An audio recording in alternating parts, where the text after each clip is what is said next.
Pemerintah Kecamatan Binakal bersama jajaran Kepala Desa juga Badan Permusyawaratan Desa dan Penyuluh Pertanian Lapangan atau PPL gelar rapat koordinasi pembenahan elektronik rencana definitif kebutuhan kelompok tani atau ERDKK di Pendopo Kecamatan Binakal Rabu 14 September 2022.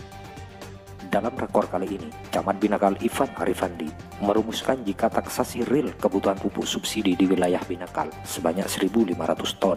Namun, ketersediaannya dari pihak terkait hanya mencapai 850 ton.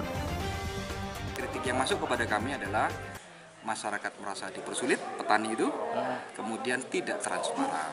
Ya, kemudian setelah diurai, ya, sesuai dengan penjelasan yang tadi di papan tadi itu, bahwa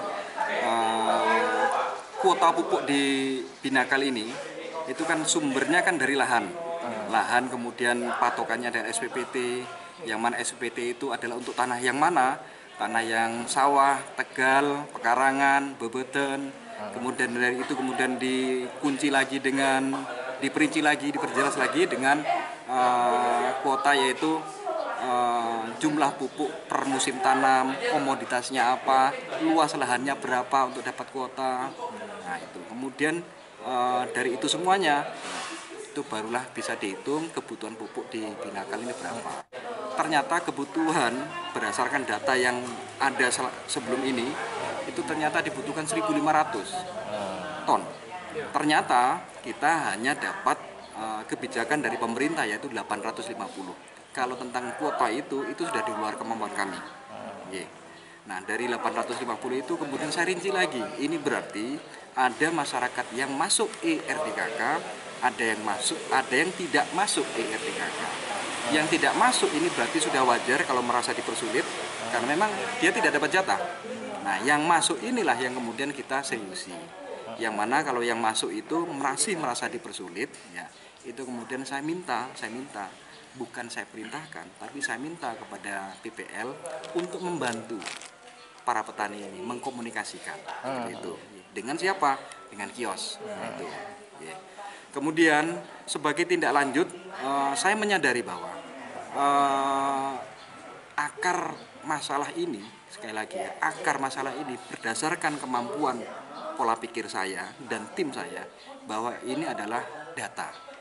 Saya menanyakan bahwa kepada PPL, apakah data ini yang menjadi dasar pupuk sekarang ini sudah valid untuk dilaksanakan untuk tahun depan. Semua PPL menjawab masih perlu disempurnakan.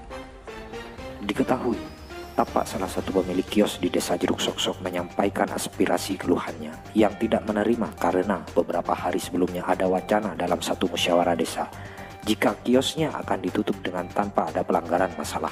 Menyikapi hal tersebut, Ivan Arifandi mengaku jika pihaknya hanya memfasilitasi aspirasi masyarakat Desa Jeruk Sok-Sok melalui musyawarah terbatas dengan PPL tanpa melibatkan kios dimaksud. Yang di Jeruk Sok-Sok bahwa pemerintah ini tugasnya dasarnya jelas, yaitu memfasilitasi, memfasilitasi semua kepentingan.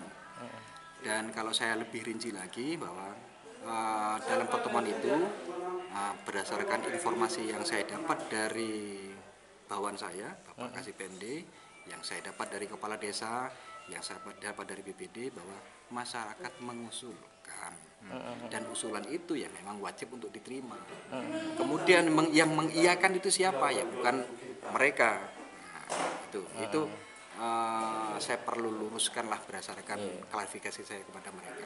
Artinya bukan pihak kecamatan ya yang memberhentikan? Tidak ada kewenangan yang sana. Berarti status saat ini kios tersebut bagaimana, Pak? Ya tetap berjalan seperti adanya, seperti biasa. Nah, ini lagi desas-desus bahwa pupuk di Jeruk Sok-Sok ini turunnya dari distributor ke balai desa gitu. Ini saya kurang jelas. Apa betul? Saya kurang tahu. Saya belum ada keluhan atau kritik, masukan seperti itu belum ada. Tapi saya tindak lanjuti, saya tanyakan nanti. Dari Pendopo Kecamatan Binakal, Hadat Mujiono BSTV memberitakan.